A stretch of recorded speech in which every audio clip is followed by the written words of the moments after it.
Today's episode of The Mom Game is brought to you by our friends at Gateway Buick GMC at LBJ and Jupiter. I know that buying a car can be stressful, but not at Gateway, because their slogan is, Gateway's got it. And just what does that mean? Well, it means Gateway's got a wide selection of new Buicks, GMCs, and GM certified used vehicles, all competitively priced. Gateway's got it. In these busy times, you want a car dealer who makes things easy and convenient. Well, guess what? Gateway's got it. When you log on to gatewaybuickgmc.com, look for the Shop, Click, Drive button. This allows you to shop from the comfort of your home, and who doesn't want that? In fact, it's as easy as 1, 2, 3. 1, select your vehicle. 2, create your offer. 3, schedule your delivery. And on top of all this, Gateway Buick GMC offers complimentary car washes for life. So when you want a dealer who has it all, Gateway's got it. You can find them online at gatewaybuickgmc.com or shop in person at LBJ and Jupiter. GMC, we are professional grade. Experience the new Buick.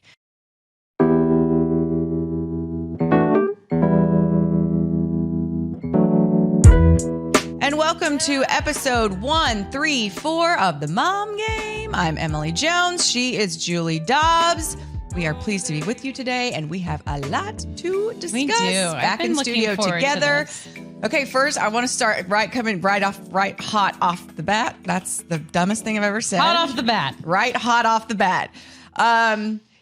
You started a new job. Yeah.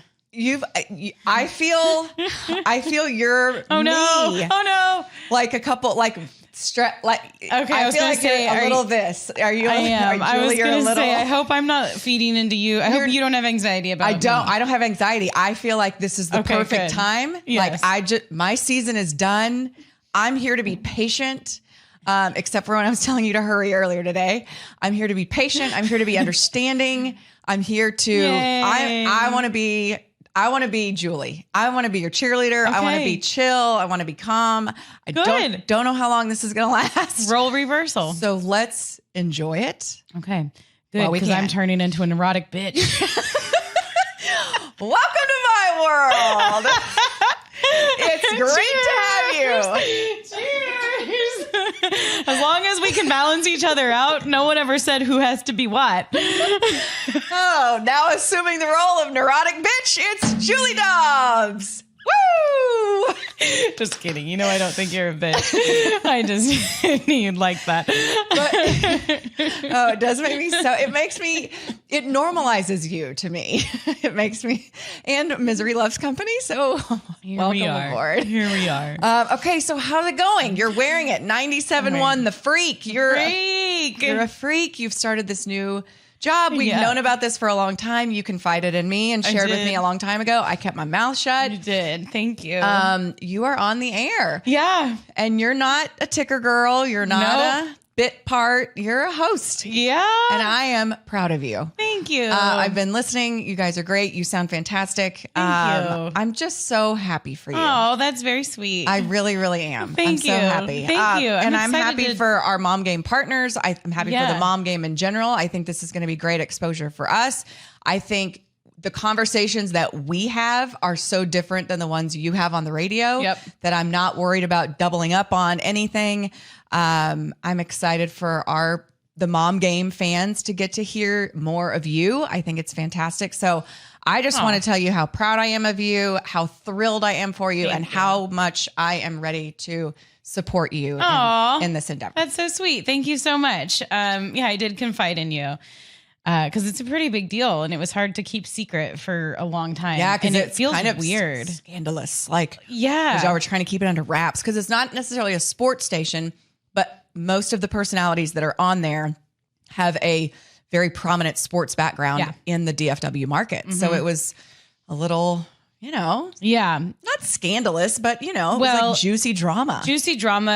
Mostly because of Mike Reiner. So, for those that don't know what we're all talking about, if you don't live in Dallas, we started a new radio station, and a few of us that are at this new radio station were at the Ticket. The Ticket, which is like DFW's number one sports station, has been for ever and ever, and they do a wonderful job, and we love the people at the Ticket, and that's not going to change. That's not going to change, and that's been like the hardest, weirdest part of all of this for me is stressing about that and those people and not even being able to like call them and be like, hey, this is what's happening. This is why.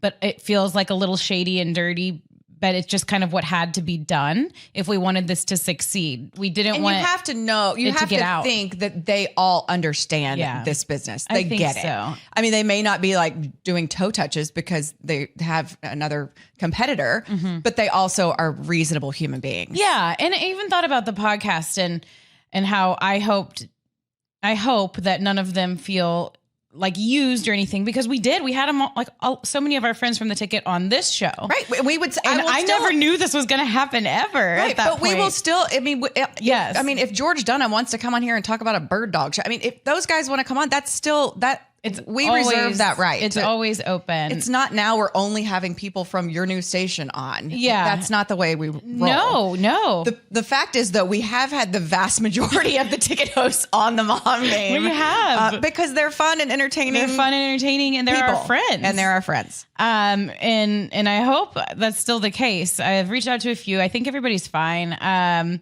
They're just like, they were at a point where maybe they thought they were coasting till whenever they decide to retire or whatever happens. And now it's like a little bit of a shakeup. But from Mike Reiner on down, nobody has ill intentions. I think the good thing is that there's more opportunity for people in DFW now that want to work in sports-ish radio. There can never be too much opportunity. There were 9 jobs that paid well in all of Dallas, if you only count the ticket as being one that's like respectable or the place where everybody wants to be or whatever. 9 host jobs. How many people live in DFW? And I was never going to get one of those host jobs. Let's be honest. Like I just wasn't. There were people who would have gotten it before me, and there were people that had to die before that ever happened.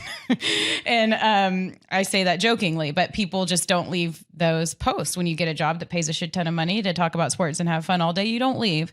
So there was just no room for growth for a lot of us. And the roles that we had been put in, we felt like we could and wanted to do more, and they didn't help. They didn't support my family enough financially to even make it worth it.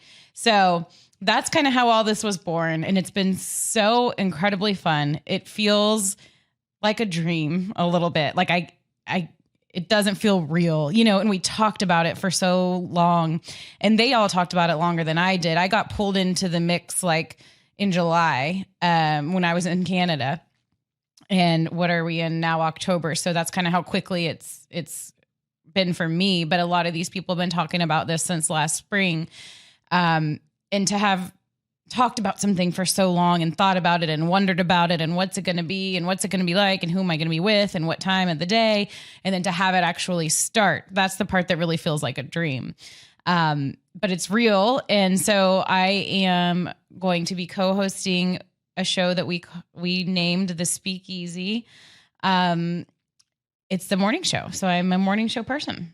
Okay. That's the big question. How is it being a morning show person? Well, I'll tell you when I am, because with any startup, there's kind of all hands on deck. And this is a startup. While it is a radio station that is on, it's fully functioning and we are getting paid.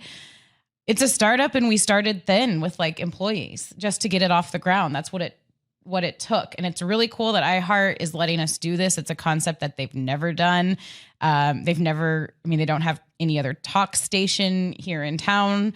And they're just kind of betting on us. And so they forked out the money to pay the main hosts, and from there, we're going to try and build this thing out. So all of that being said, right now we're thin, and right now it's all hands on deck. And so I have been also on the afternoon show this week. Monday at 3:00, the station launched with Mike Reiner and Mike Soroy and Groobs' show, 3 of our favorite people. And I sat in with them for a little bit. We all did. And then Tuesday and Wednesday, today is Thursday as we shoot this, I was on 3 to 7 with those guys because they need another person, and that's trying to get like sorted out. And we just all know each other so well. It's like cozy, it's comfortable, it's easy. And so when Mike Soroy is like, hey, can you be with us? I'm like, hell yeah. I'm not going to say no. I will. if this is a week, I'm going to do it. If it's a month, I'll make it work. It's not forever. I know it's not forever doing both, but I care so much about this and them that of course, and it's fun. When I'm in there for those 4 hours, it's fun. Like it's the rest of the world where I'm like, ooh, okay, I'm even more scattered than normal because that's 8 hours on air a day. Right. So, but you're still doing the morning. I mean, that's your morning show is that's your main job is the morning show. So what time do you have to be at work? What are you doing with the children?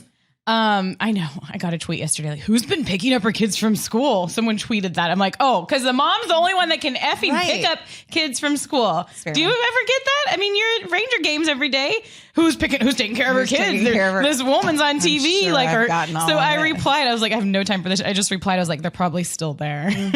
I hope someone goes to get my children. But yeah, I do have. I've got it sorted out. What time are you waking up? I'm waking up at 5:30. Okay. Don't you do that anyway? Yeah. So let's text. Okay. Hit me up, girl. I'll be like, good morning. Good morning. It actually hasn't been that hard to wake up and go because 2 reasons. One, I'm super pumped about what I'm doing. Right. And 2, I don't have to do any kids stuff. Like I used to always get kind of jealous because Kelly would be the first one up and out the door and I'd wake up to like everything and he'd be like, I'm just at work, got my coffee, I'm working on the game. And I'm like, I'm over here dealing with all this. So, while I 100% miss seeing the kids in the morning and that's going to get harder and harder. Like they're just so freaking cute and squishy in the morning and they cuddle in Anna's hair and everything. Yeah. So I have that on the weekends still, but, 5:30 I wake up, but right now it's a 4-hour show from 7 to 11. So I'm working with Kevin Turner, who has been at The Fan and everywhere Ben and Skin have been. He's been with them. He's been their producer for 10, 11 years, something like that. And he's wonderful. He reminds me of one of my good friends from home. I've never told him this, but he just comes like bustling in with he's got lots of energy, millions of ideas, and he's doing all the grunt work right now because we don't have somebody like he's still doing a producer type role, but he's also a host. And he's been great to work with. And then Jeff Kavanaugh, who I had only met after we found out we were going to be doing a morning show together. Like I might've met him in passing, but didn't know him. We had a couple like, let's go have a beer things. And he's super good dude. The weeks leading up to it. I love him.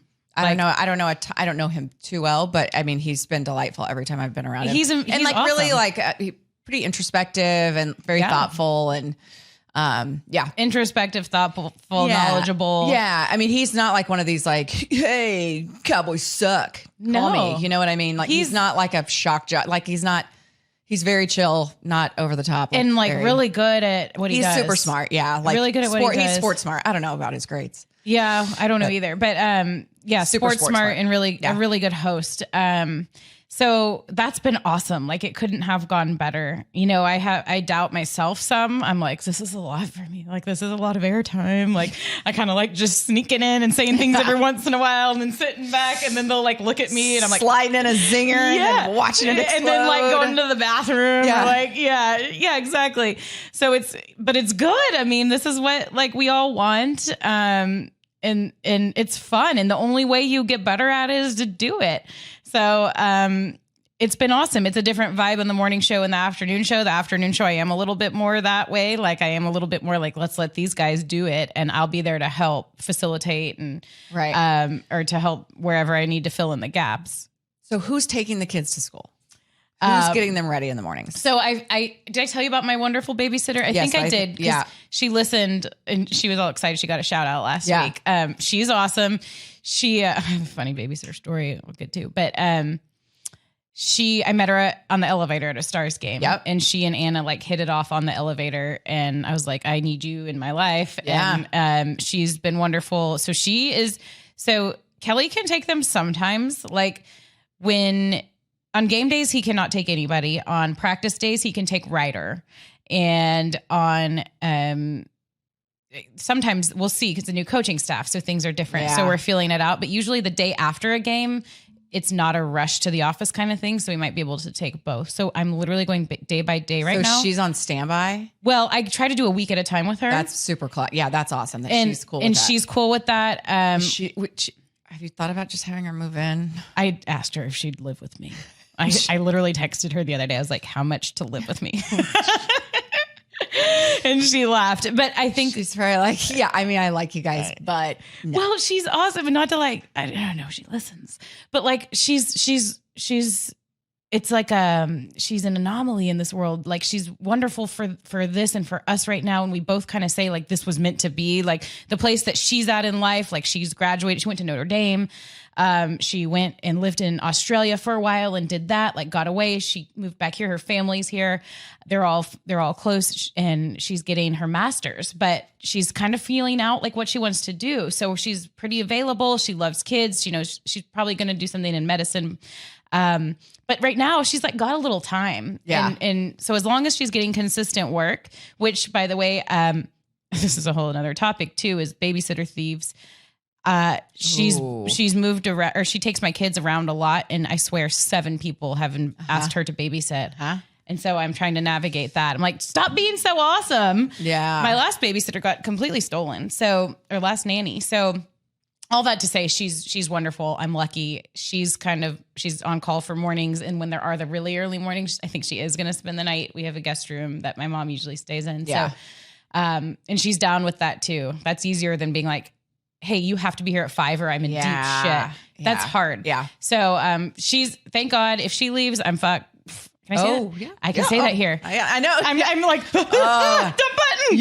You're gonna be cussing so much less now. I know. Because you can't cuss on the air. Is it hard? It's not hard for me. I don't cuss that much. I cuss like, if I was on the rate, like, fortunately, my job with the Rangers, it's like I maybe talk for like a minute at a time, so I can clean it up. Yeah. If you got me on the radio for 4 hours, it's gonna would happen. not be good. Yeah. Well, yesterday, Reiner dropped a big old F-bomb off the top of the show. He did. and we dumped it. So we're not like all going to get fired and taken off the air in the first week.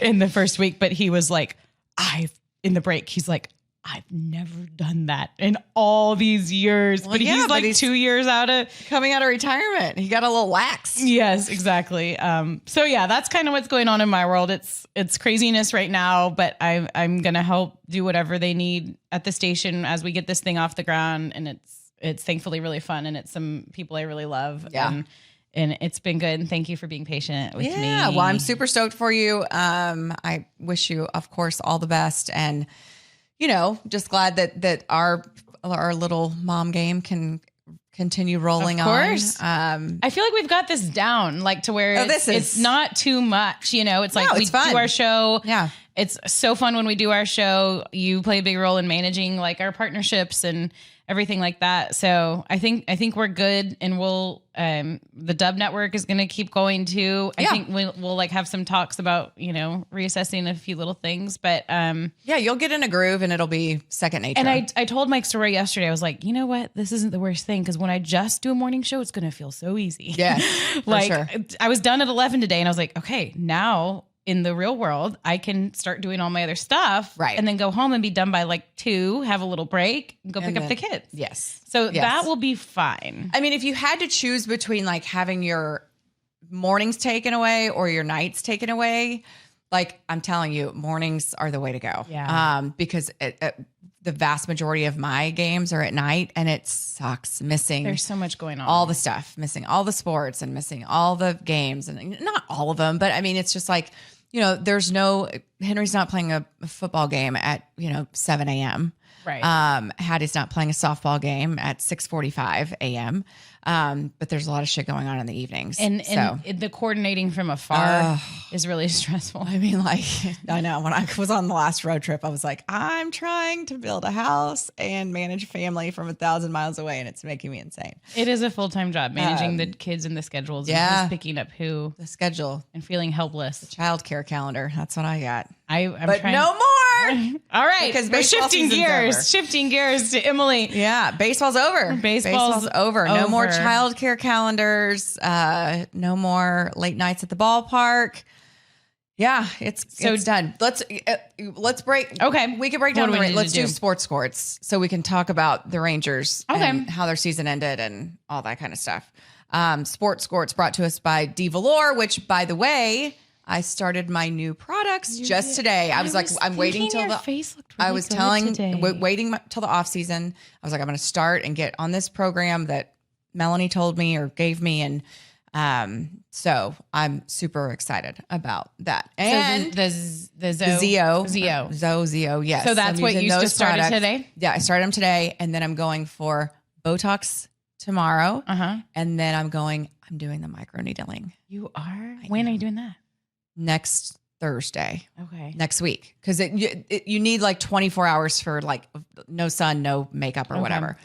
But yeah, I'm doing the microneedling, which kind of freaks me out because it makes everything like red and all that. But I'm excited. Yeah. So I'm doing, yes. I can't wait to see your face. I'm excited. I'll be taking pictures. Yeah. I want to do some of that stuff too. And Melanie and I are supposed to chat soon about more things we can do to incorporate her with the Mom Game audience. Melanie, in case you don't know, she's a mom and a certified PA who was, like us, feeling overwhelmed with demands of a full-time career in surgery. She decided to start her own thing with something she's passionate about.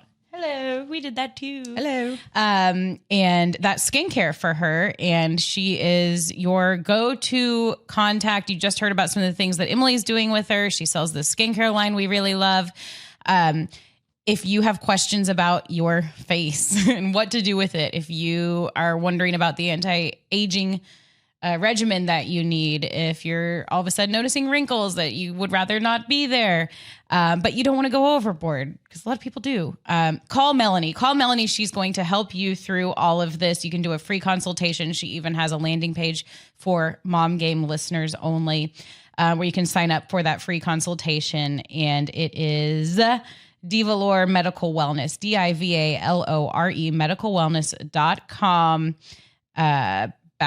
/Mom Game, but I'm not 100% sure about that. So just go to our link tree. It is on Twitter. I don't think it's on Instagram. Go to our Twitter and go check it out.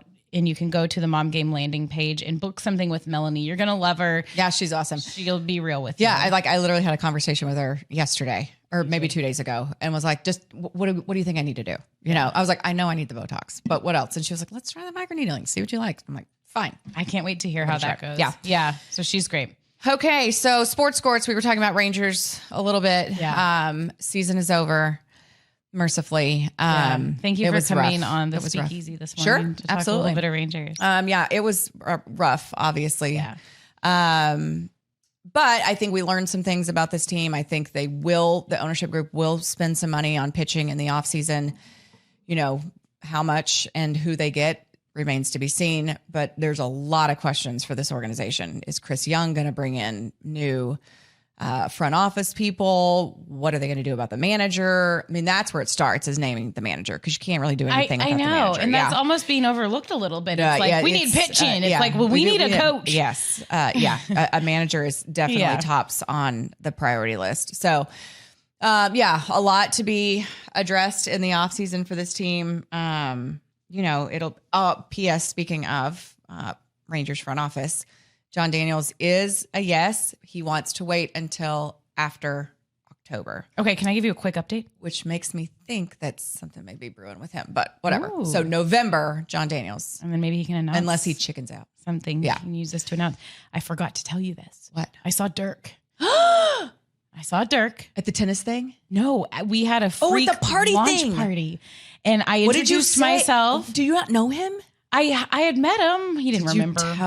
Did you tell him that Yeah. You're like, oh. Yeah. He was like, oh, that's you with Emily? I was like, okay. Yeah. So I bumped into him and I introduced myself, because we have Scott Tomlin, Abby Tomlin, our mutual friends. And I'd hung out with him maybe loosely a while back. But I mentioned, I was like, Emily's been messaging you about coming on the Mom Game. That's my podcast. That's our podcast. And that's when the light bulb went off. He was like, oh yeah. He's like, yeah, I'm going to do it. And he was kind of excited. I didn't feel like he was beat down. I've been, I know. No, but he said he was kind of it clicked. And he was kind of he's going to have he said end of October. Okay. He's going to have a fabulous time with us. He is. He really is. I can't wait. God bless him. Because I think he probably doesn't check his because that's how we're corresponding, is Twitter DMs. Yeah. And so I don't think he checks it that often. Yeah. And so probably when he does check it, he's going to be like, well, man, Emily, I'm here to tell crazy. you, I was there for that initial reaction. Okay. You could tell if he was like, oh, or if he's like, oh, Emily. Yeah. And he wasn't beat down. Like he was like, oh, yeah. He's like, I want to do that. He's like, I'm going to do it. He was like, I'm thinking end of October. We've got blah, blah, blah. And you know what on. we're going to do? What we have to do is, attention, Adam. We have to pull from our very first show where we talked about like Dirk would be our dream guest. Was that number one? I think it was number one. And then like 140 episodes later, we finally get Dirk on the show. Yeah, we're 2 years older. Like, yeah, we're almost a little bit more beat down. Yeah. We drank a lot of wine since then. Yeah. So anyway, okay, good. So he's coming. Like, I feel good about it. I mean, he's coming. And it's going to be an interview like no one's ever had with Dirk. He's done a lot of interviews. This is going to be different. We're going to drink a glass of wine. Yeah. We're going to talk about life. We're going to talk about being a dad. We're going to talk about the decision to retire. We could give him some Herman Marshall whiskey if he doesn't want wine, That's a really which we'll good talk idea. about in just one second. But finishing up on the Rangers, Herman Marshall whiskey. Lots of S to take care of. I mean, just so many question marks, so many good things though. Adolis Garcia establishing himself as a legitimate, everyday big league outfielder. 100 RBIs. He was great. Nathaniel Lowe, who is a joy to cover. So is Adolis. Love those guys. Nathaniel Lowe finishing with a 302 batting average, establishing himself as he's not a platoon guy. He's not only versus lefties, only versus righties. He is a... Who are you talking about? Nathaniel Lowe. Oh, okay. He's a fantastic at bat. And so anyway, lots of things lots of positives. Matt Moore out of the bullpen, Taylor Hearn out of the bullpen, Brock Burke out of the bullpen. I mean, they've got some good pieces. I mean, what will Josh Young be? What will Josh Smith be? I mean, there's still a ton of questions. But I think that, we learned some things about this team. You have some pieces moving forward, but they've got to get a manager and B, pitching. So we'll see how it goes. It'll be an interesting offseason. It will be. For sure. Okay, so let's talk about Herman Marshall whiskey, which I alluded to. We're going to get some up here at the studio. Okay. And you know what? I'll be honest. I'm not a huge whiskey girl. Yeah. But the times that I've had a good whiskey drink, there's nothing like it. It gives you that little, I don't know, you feel, it's like, especially like in the fall and winter, like it makes you feel warm inside. It makes you feel warm inside. And oftentimes that's what your husband is drinking or your spouse is drinking or your boyfriend or whatever. And like, I like drinking beer. And well, you know what's fun? You know what's funny? Yeah, like my MLB girls. My MLB girls, there's like 7 of us on this text string. And like, we'll all post a picture like, oh, cheers, wine. And there's like 2 or 3 of them that are like, and I'm like, what is that? And they're like, it's whiskey. And I'm like, oh. They probably. So I need to get them some. They're probably consuming less calories, like all the things. If you can just sip on it, and get like a little buzz. And a fancy ice cube. And feel distinguished. Oh, so distinct. And then I'm going to smoke a cigar. In your living room. It's going to be amazing. Yes, with your leather chair. robe. In your robe. My silk robe. And then maybe later, D-robe. Oh. I just wanted to say that because it came up on the radio today. It's one of my new favorite terms. D-robe? Yeah. Okay. All right. I'm going to D-robe later. So I'm not. Yeah. So Herman Marshall whiskey, if you haven't gathered that from our ridiculous antics, is a new partner here on the Mom Game. We are stoked to have them. I did not get to participate in this, but I'm going to let you tell us about Herman Marshall because I didn't get to participate in the fun whiskey tasting, but you did. Yes. So this was super exciting. I feel like we'd been building to it for a while because Ryan Harmon with Herman Marshall Whiskey had followed the Mom Game. He was a fan. He had sent nice messages saying he and his friend, just a bunch of dudes, were like driving to the ballpark, listening to the Mom Game, dying laughing, and it made me super happy. And we're happy to be working with them now to help promote their wonderful product. I learned a lot about whiskey. We did go to their distillery, which is moving soon. I'll get to that in a second. But one of the reasons why their whiskey is so good, they were the first distillery in Dallas County, Texas since Prohibition. That was a long time ago. Long time ago.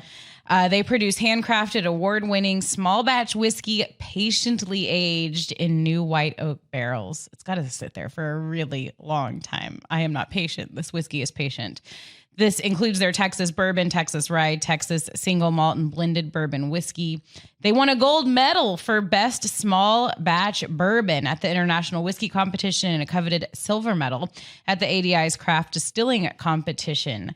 It's all built from the grain up, like good whiskey is and better friends should be. I tried a little bit. Like, it was so cool learning about how it's made. I tried some of the, but like, rye before it was, I don't know all the terms. We'll have to have them on and ask them. Clearly. But I tried something that's like before it gets like, was it a drink? Yeah. Or were you just eating wheat? Yeah, pretty much. It was like before it was finished, and it's supposed to be like 1 million proof. And it was like a shot. Dear. Yeah. And I wasn't going to finish it. And then I was sitting there with Kevin Minch and Craig Ludwig and they're just like throwing Darren it Harper, back. but like, especially Luddy. They're like, do it. And I was like, okay, Luddy. So much. So I'm like drinking this shot of whatever it was that was 1 million proof. And you don't have to do all that. You can just sip nicely on your whiskey. This is the cool part that I'm excited about. They're building a brand new distillery right now in Wiley, Texas. And it's not just going to be a distillery. It's going to be like a big ass party venue. And we're going to have a big ass party there. We're going to have a big ass party there with the Dub Network. We could probably bring the Mom Game into the fold as well. We want everybody to go. Stay tuned for that. It's an outdoor stage that's perfect for concerts, parties, events. That's going to open next spring. I think it'll be just in time for the weather turning and everybody who wants to go hang out outside. And I have confirmed it's going to be kid friendly. You can bring your children. They can run around. You can hang out, listen to music, and drink. And that is all going to be brought to you by the guys from Herman Marshall Whiskey. So this is a really good time for us to get it in with them. We are super excited for get them. It in with them? Get in with them. Oh. Because, getting it in is a little different than I didn't say that. You sure? Wow. Let's review the Why tape. don't you just go home and derobe? Speaking of getting it in, are you familiar with getting it in? I mean, I can imagine.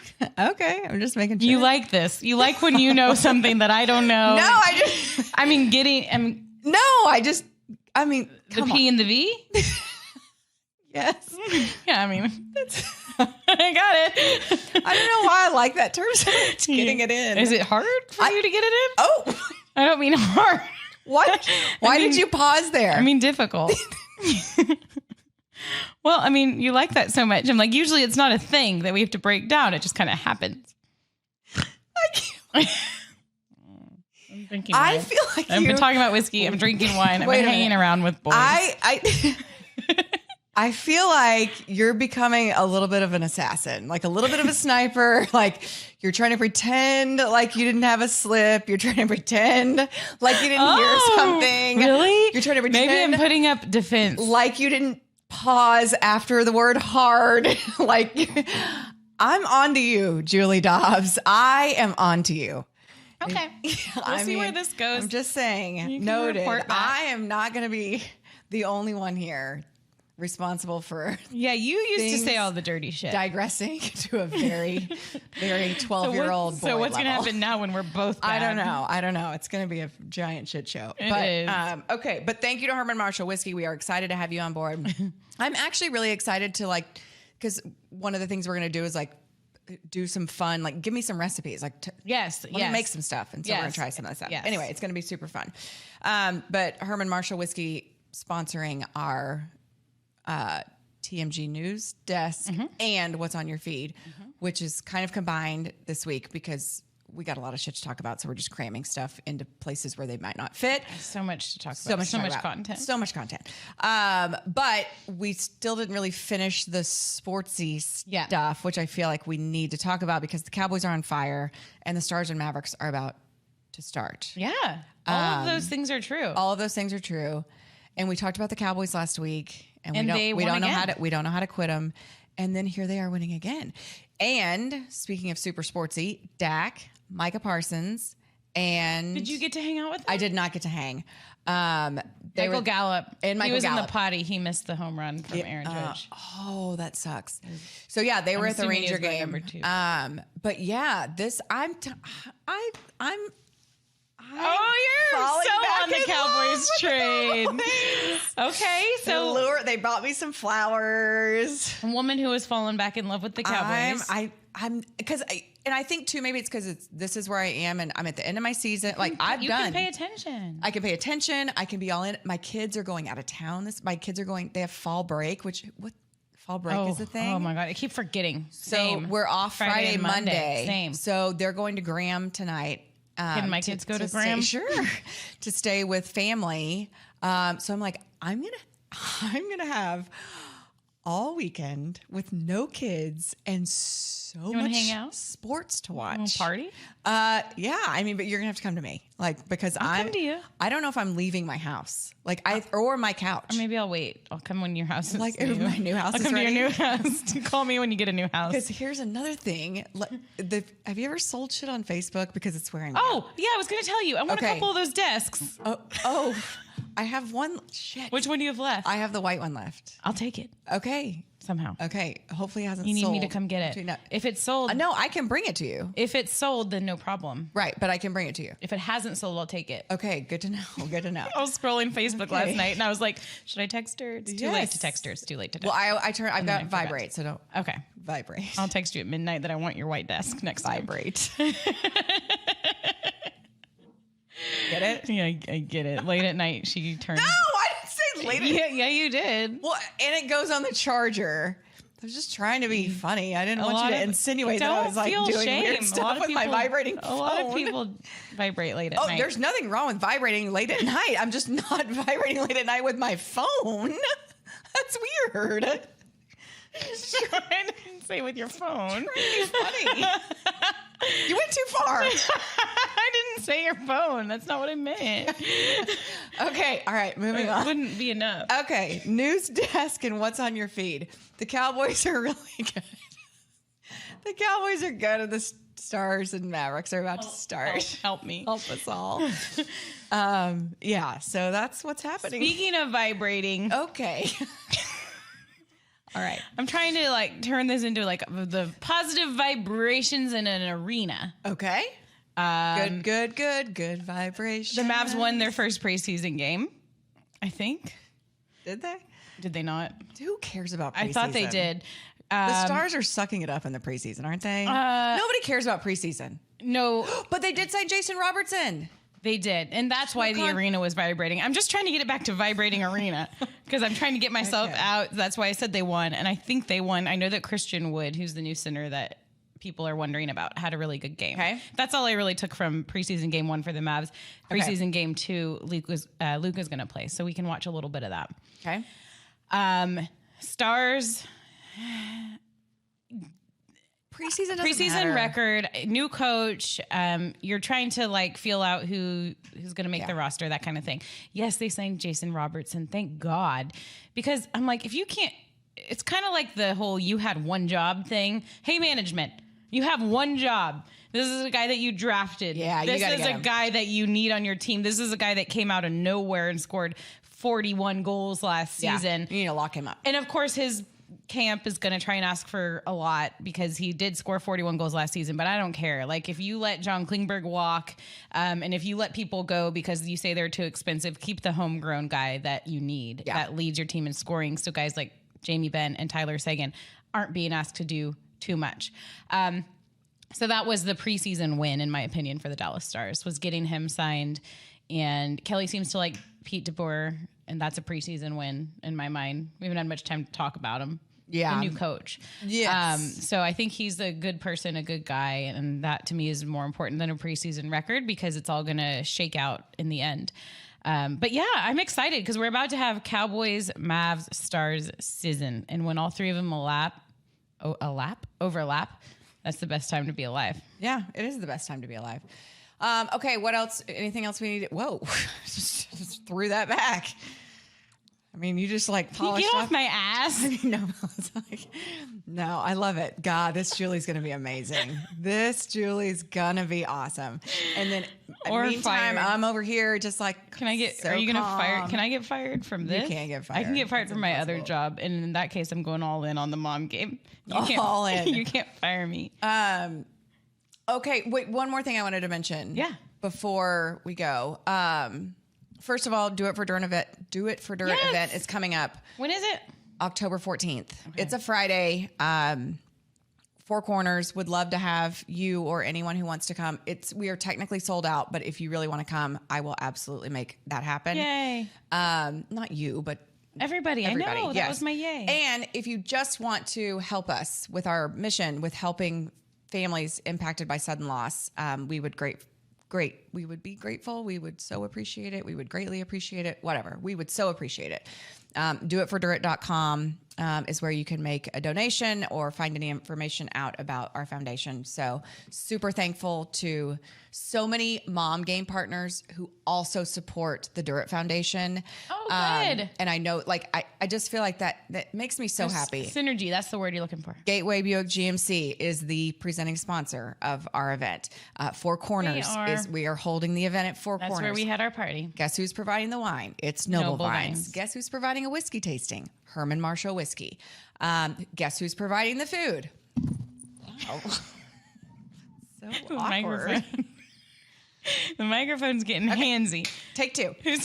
Guess who's providing the food? Cane Rosso. Our people. Nice. Like these are Kane. Yeah. Okay. I'm not good at that. But these are all our people, and they're my people, they're your people, they're our people, and they support us like in all the stuff. Like, do you want to officially make Do It for Dirt the charity of the mom game? I feel like it should be. I mean, it kind of is already happening organically, and I'm so behind. Yeah. I mean, it's the thing I'm outside of my family. It's the thing I'm most proud of. Yeah. And it deserves that. You deserve that. And I'm behind everything that they're doing for people who have dealt with sudden loss. So here we go. The Do It for Dirt Foundation, the official nonprofit of the mom game. Love it. Love it.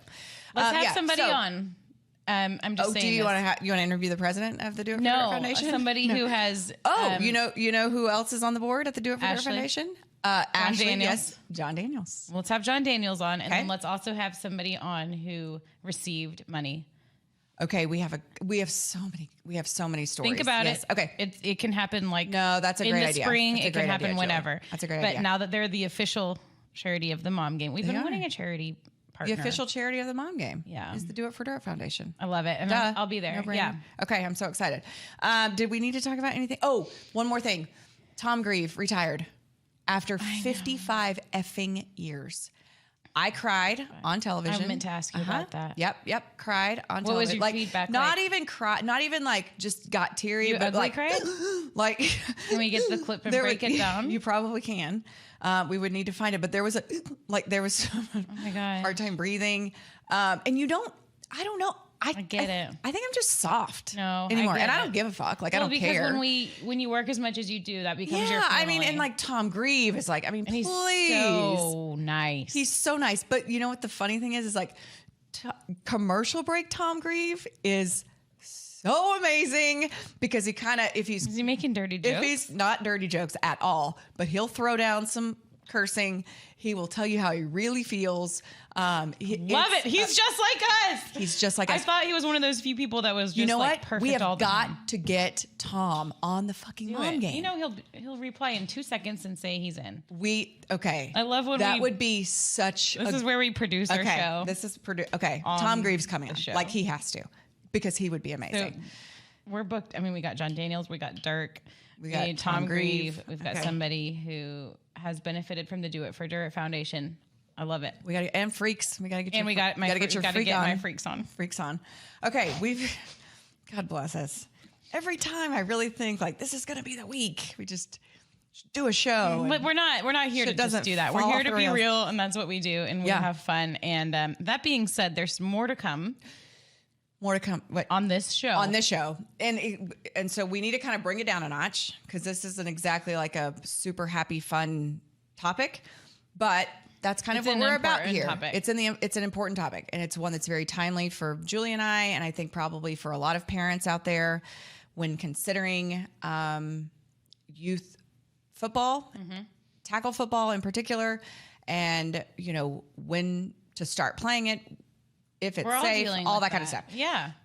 So Yeah, and this is a guy we've wanted to have on for a while whose family suffered a terrible, terrible loss and is trying to raise awareness for the dangers that come with playing CTE. We heard it with Stephen Johns. Any kind of contact sport. It's not just football. Game. It's any sort of contact sport. So, So that's coming up next, but that is presented to us. By 360 Wealth Management, which is also important. Obviously, everything we discuss and talk about here on the Mom Game is something that we feel like is relevant to our listeners. It's relevant to us. And this is planning for the rest of your life. We're talking all the time about how hard we're working. And to be honest, I don't have a plan for what to do with the money once it's made to make sure that I'm set for retirement. And that's why I'm a Julie. You're a Julie. I'm an Emily, which I'm always wanting to save more. It's not me. I'm not always wanting to save more. My husband is always wanting to save more.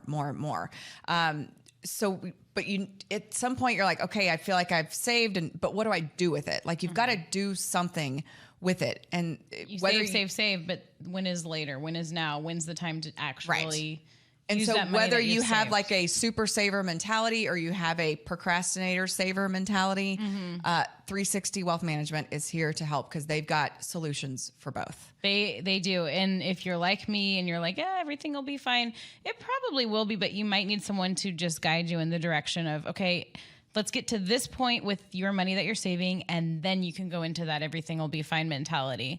Because the last thing you want is to say everything will be fine, and then it's not in the end. You want to have money for, this is real. Oh, it's real. And we're not getting any younger, we're all going to be sister. Grandparents someday. You want to have money for vacations. You want to have money for your grandkids' education. You want to have money for quitting work maybe 5 years earlier just because you can. That's 5 years of your life that you can go to the Bahamas or whatever if you plan properly. And our friend Sean Kernan at 360 Wealth Management is here to help. If any of that we just said is like, oh, that's me, give him a call. If you're like, oh, that's my husband, give him a call. He will help. I think Kelly and I personally want to have his help too. Reach out to Sean Kernan, 469-200-2830. Or if you're an email person, Sean, SEAN, at 360WM.net. Tell him your situation. He can help. Just like Melanie and DeValor Medical Wellness, tell her your situation. She can help. I love these sponsors that we have here on the Mom Game. Yeah, that we actually believe in and feel like are providing a service. Yes. That people We're not can just use yapping. and people need. For sure. Okay, it's time, right? It's time. It's time to hand it over to our special guest, Jason Kimball, and hang with this interview. It's very impactful, and I think it's something that we all need to hear. And we are pleased to be joined right now by that special guest we were referring to, Jason Kimball with lifesbigwin.com. And a very timely guest. We actually booked you, Jason, before all the recent hubbub surrounding Tua Tagovailoa and the concussion protocol in the NFL, all that kind of stuff. But I wanted to have you on for a while because this is something that's a big player in my life at this point in time. And my kid wants to play tackle football and I keep telling him no. And there's definitely a reason for that. And I know that this is something that is extremely near and dear to your heart. So if you would just off the bat, tell us about Life's Big Win. Tell us about your son, Chandler, and this mission that you're on. Sure. Okay. So Chandler, my boy, was born in 1993, started playing tackle football at 8. It was all we were both huge football fans. It was sort of our connection. So we started Pop Warner at 8 or 9 years old. Big hitter, played linebacker, fullback, kind of undersized. And, he was a great player and played his whole career up and through till high school. Won a state championship in Arizona, played in Cardinal Stadium, which is our favorite team. And it was just an incredible experience watching my boy play football, and he loved it and was passionate about it. And, the way to describe it for me and our love of football was, football is like a religion. It was truly like our religion. We went and saw the Cardinals play in the Super Bowl. It was just our form of connection. We were living and breathing football, talking about the GMs, talking about trades, just basically it's what we did. And so, like I said, he won the state championship in 2011 with the Desert Vista Thunder in Phoenix. They beat a team called Chandler Hamilton that had won 53 straight games. And so they beat that team. They ended the streak in that state championship game. And so that was one of the most incredible days of my life, watching him walk off the field, a champion, knowing his career was over, not going to play D1 football. But actually, having that kid suit up in Cardinal Stadium, his favorite team, walk off a champion, was just an incredible experience that we got to experience together. So once he graduated from high school, he started at ASU and was having an incredible time, making new friends, growing, maturing, evolving, just growing up. And then about a couple years into his career at ASU, going to school, we started noticing some symptoms that we couldn't understand. He wasn't really understanding.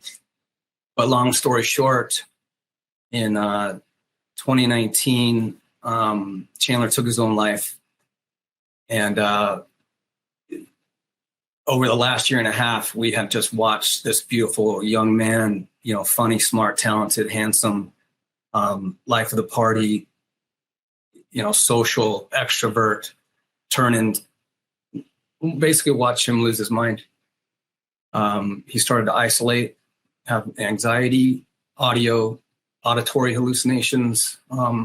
It was incredibly difficult to watch this happen without knowing what was happening. So we took Chandler to observational stays. One time we took him to a place where they kind of watched him for 5 days. He walked out of there. They said, we just think he needs to get career counseling. We took him to therapists. We took him to, psychologists, and nobody could pinpoint what was happening with Chandler. And then in January 2019, he decided that he was done battling with this unknown thing that he was battling with, and he took his own life. It's such a heartbreaking story. And I'm so sorry. I know that you never get over something like that. Why was it important for you to not just mourn your son? Well, you know what? Before we get to that, at what point did you figure out what it was? Yeah. Mm-hmm. Yeah. So it was a great question. This is sort of like even the message that, so this is 2018. I love football. I know all about I loved football. It was everything. So I had heard about, CTE in the NFL, Junior Seau. There wasn't a lot of information yet out there, but the thing that happened with me is that I somehow, some way, I didn't put together the pieces that this could possibly be concussion related or brain injury related. This is 2018. And my inside, I subconsciously felt, or maybe this was just a survival mechanism, that CTE only happens to NFL players. And at that, it only happens to a couple of them that have played 20 years in the league. So in my mind, I had just sort of not thought about going down the path of, could this be CTE related? And so I started to do, once he left, things were looking up. It looked like he was making progress. And this is just the sadness of this disease, is these kids can pull it together for short periods of time, and nobody knew he was struggling like he was struggling. So anyhow, he left. I had to figure this out because none of it made sense. So I started doing research. I started getting all the Google alerts for any keyword, concussion, TBI, CTE, on and on and on. So that's 3.5 years ago, and started to put the pieces together that not only could this possibly be that, but what I didn't realize is that there are other families all across the US with kids in their early 20s, late teens leaving and then being diagnosed with CTE after the fact. And you could take Chandler's name and replace it with any of these boys' names in these articles, and it's the same exact story. And so once I put those pieces together, and it didn't take long at all, I reached out to Bennett Amalu, Dr. Amalu, and, we got his brain over to Amalu, and it took about 2 years to get his autopsy back, and that, he confirmed that Chandler had CTE. Wow. So I think there's so many angles to this. And one of them, like you said, is that I don't think a lot of people think about it happening to younger children who are playing youth sports, who are playing high school football. It's right now mostly talked about when it comes to the NFL. So you said he did play for a long time. Was there like a big hit or a couple big hits, or were there moments where you think that maybe something advanced this in Chandler, just to have a little bit more background about his career and maybe what kind of led up to it? No, I mean, that's a great question. The science says that you don't actually have to get a concussion to get CTE. It's basically the repetitive head impacts over time is what they're finding.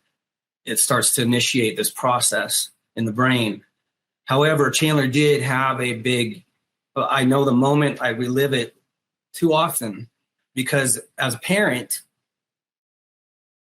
so he was, he's probably 11 or 12, playing Pop Warner, again, big hitter. He was a middle linebacker at this stage in his career. And he had a big hit in a game, two boys, just basically the biggest hit I've ever witnessed from a 12 or 11-year-old. Wow. They both hit helmets. They both fell back. They both popped up. But it was the whole field kind of stopped and went, wow, that was a big hit. Mm-hmm. So Chandler stayed on the field, but I started to notice he had a concussion because he didn't know what he was doing. He walked over to me. He actually said, "Dad, I don't know what I'm doing." So I walked out onto the field. I grabbed him, sat him down, and one thing led to another. He started to repeat the same 5 questions over and over again. So we took him to the emergency room where they observed him. He didn't have any brain swelling or anything that they could see happening inside the brain. But the 5-question asking process wasn't going away. So then we ambulanced to a neurological center, and they just observed him, but nothing was going on with swelling or anything like that. So they released him the next day. This was, I should know these years, but. Oh, it's fine. Yeah. 2004, 2005. So as a parent, I relive, this is just how powerful football is that I experienced that. I watched that. I was so traumatized by that. I was crying the night because I didn't know if is his brain stuck? Is it ever going to come back? I was so scared. Mm-hmm. And so he eventually made it back, but somehow, some way, I allowed that traumatic experience to somehow rationalize why, how could I let him get back on the field after that? Mm-hmm. He rested, he did all the things. Doctors at that point weren't saying, there was no information about CTE. It hadn't even been discovered yet. Right. So the whole, just getting back on the field, he just needs rest was the theory of the day. Football was you got to be tough, you mm-hmm. get back in the game. And so I believe in my heart that hit was sort of the catalyst for the progression. So now he's 11 or 12, but he still has 6 years left of big time football, 6A high school football. He was undersized, 170 pounds playing strong safety. And he played both sides of the field, huge hitter, but those hits over time added up. And his brain, it couldn't take the repetitive head impacts over the 10 years of his life. Well, So what? Yeah, it's so hard to fathom, and we are so grateful for you sharing, your story. I know it probably isn't one that's easy to talk about. So what have you learned about this? I mean, do you think football should go away? Period. Like, I remember I'd heard Troy Aikman on a radio interview one time, and he got asked about, would you let your kids play football? And he said, I would definitely question it. And consider it a lot more heavily than I would have 10, 20 years ago. But he said, minimum, I would never let my son play football before the age of 12. And for some reason that's stuck out to me, as a mother of a boy who wants to play tackle football. What have you learned about this, and what advice would you give to parents in my situation? Yeah. So the first thing I want to get across is that we're not anti-football. So I understand this passion. I was there. I lived it. I can't watch it anymore, but it's an amazing game. And so I don't want to ever be considered as this anti-football organization. But what I do want to be considered is, we didn't have the information. We didn't have the education. We didn't have the research and the medical data. And I think most people still do not. And so what I've learned is that all we want to do is to at least get parents this information so they can ask themselves the question. We don't want to tell people.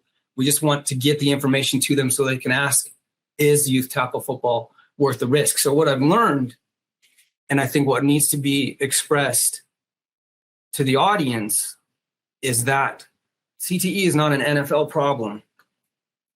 Chandler, in 2019, he passed away. A boy 6 months earlier who went to ASU took his own life and was diagnosed with CTE after the fact. Chandler and another boy went to ASU at the same time. They didn't know each other. 6 months later, or sometime in the months later, another boy who played football in the Valley left and was diagnosed with CTE. So the point I want to make, and what I've learned, is this is not isolated. This is not an isolated incident. This won't happen to my boy. He's not going to play in the NFL. I don't have to worry about it. These boys all left within 2 years of each other at 25 or 26 years old that play football in the Valley. Yeah. So I think that's the biggest thing that I've learned, and what I want to spread the message about is that this is not isolated. This is happening to young men across the country, and that there's a lot that don't have the resources to even know if they had CTE. So I'm sorry for the long-winded answer, because it's just, what have I discovered? Mm-hmm. I think I've just discovered that it's very prevalent. And even if your child doesn't leave because of CTE, the effects of the brain damage that happens over time affects their well-being over the rest of their life and their family's lives. And so that's the question. Is it worth the risk? You really got to ask yourself the question. And here's the thing. The longer you play football, the greater your chances of getting CTE. Mm-hmm. The earlier you start playing football, which makes sense. The longer you play, so the earlier, the brain isn't formed, isn't developed when they're 10, 12 years old. This stuff starts happening 15, 16, 17. So why would you put your child at risk of damaging their brain before their brain has even had the ability to, put all the wires together yet? Mm-hmm. Yeah, it's such a topical thing right now, and it is in all of our lives. Emily mentioned her son. My son's 7. He's just starting. He loves it. My husband loves watching it. I love watching it. I made a career talking about it and talking about sports. My husband works in hockey. We had a guest on our show a while back, Steven Johns. He was a defenseman for the Dallas Stars. And I don't know if you've heard his story. If not, you should. And I'd love to even connect you to, because he's a friend of ours. He was a defenseman, and not long into his career, he suffered a really hard hit. He kept playing, and then just all of a sudden had to stop. And he was having constant headaches, wasn't able to think, wasn't able to function properly, started having really dark thoughts, contemplated suicide, even attempted, I think, once. And and then came on our show to talk all about it. And this is, I think, the overlying thing when you're talking about the NHL, when you're talking about the NFL, when you're talking about kids getting started playing in these sports. We love these sports. We love hockey. We love football. So what do we do? And we're seeing it even at the highest level where the leagues almost are trying to throw it under the rug, because what if it stops? Like, what if people stop playing? What if the game has a slow demise, you know? So I think I love what you're doing. I love what you're doing, because it seems like what has been missing all of this time is just information. And if we can get the information to people starting at a young age, then maybe we can figure this out all together. So I'm just wondering what your thoughts are, like, to how to balance people that want to play these sports and people that love these sports, and then also taking care of ourselves and taking care of our kids. Yeah, no, I mean, it's such a hard place to be. And what's, for me, I was that person. I was the guy that if you came to me and said, tried to give me this information, people don't want to hear it. Yeah. People don't want to address it. They don't want to think about it because it's so prevalent. I mean, all my friends' kids played football. Like, so there's kids, high school, junior high, like, if it is such a dangerous sport, it just trying to get this message across without being offensive or turning people off, I think is the key to spreading this awareness. And so, but I agree, NFL is $1 billion industry. We're cutting the fun. We're not cutting the funnel off. The funnel needs to be cut off from kids playing at a very young age. Mm-hmm. What I don't think the data is there yet to say if a kid if they outlawed tackle football before 14, what would that do to the numbers moving forward of participation, et cetera, making it all the way to college and then the NFL. Participation is already declining, and it's declining incredibly fast. So there is a problem. Well, I mean, I think if you would have told me, 5 years ago, or we would have talked about this, if my kid was 5 years older, or born 5 years earlier, I should say, it probably, I don't know if it would have been a discussion. I grew up in West Texas. It's Friday Night Lights. It's everything. It's a huge deal. But and Henry, my son, asked me all that because he plays flag football. And, he keeps asking to play tackle, and we're not there. Like, I'll discuss it when you're 12, which is coming up soon, but I definitely haven't made any promises. But, it is, you're like, I don't know how I feel about this. And you don't want to be overbearing mom or parents or whatever, but also too, like, when you hear stories like this, and like you mentioned, I mean, they're not isolated. Chandler was not a one-off. He was not, it's a very real thing. Yeah. And I think you're right in saying that we often just look at it as an NFL issue. You know what I mean? But it's obviously it's not. So this would be my ask. So since Chandler left, like I told you, I had to find out what the hell happened. And so I put in every keyword I could think on Google Alerts. So over the last almost 4 years, 3.5 years, I get these Google Alerts every day, and then I decipher them. And then we have a page on the website called The Headlines. And basically all I've done is taken articles that are specific to youth tackle football or amateur football. So I've tried to stay away from talking about the NFL and CTE, and because what I want people to do, if your audience, if they're debating, like, should I let my kid play? Should I not? What should I do? What's the right information to go for? Just to go to Life's Big Win and hit on that headlines page and just scroll through, I believe it's like 150 articles that I've collected over 3.5 years, specifically to youth tackle football, CTE, TBI, repetitive head impacts. There, study upon study, Harvard, University of Minnesota, it just goes on and on and on. I just don't know how a parent who's thinking about this, if they just would go to that page and scroll through the headlines. You don't have to click and read them. Just read the headlines. Mm-hmm. It would take you 10 minutes. Yeah. And then you tell me after the fact, do you think it's a good idea? Because I think what that shows is how prevalent it is, how much data, how much science there is behind this idea that youth tackle football is not a good idea, and you're really putting it on the line. For there's so many other sports that a child can play that they get the same. I just haven't seen one study that says why youth tackle football is good for you.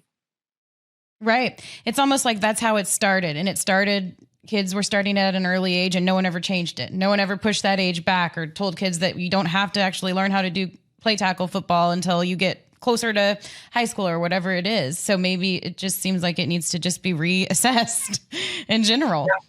So this is what I hear. So I ask anyone, like, well, show me a study that says how football is good for you. Besides that, we like to drink beer and watch it. Yeah. Well, not good for the kid, for the child. Exactly. Right? That's what I'm saying. Yeah. There's not much. Yeah. Here's the thing. Here's the answer to that is the answers you'll get is it builds character. They learn about teamwork. These are the answers. And so I think to myself, well, there's plenty of non-contact sport, basketball, baseball, things where you build character, learn how to be a good teammate, learn to be coached.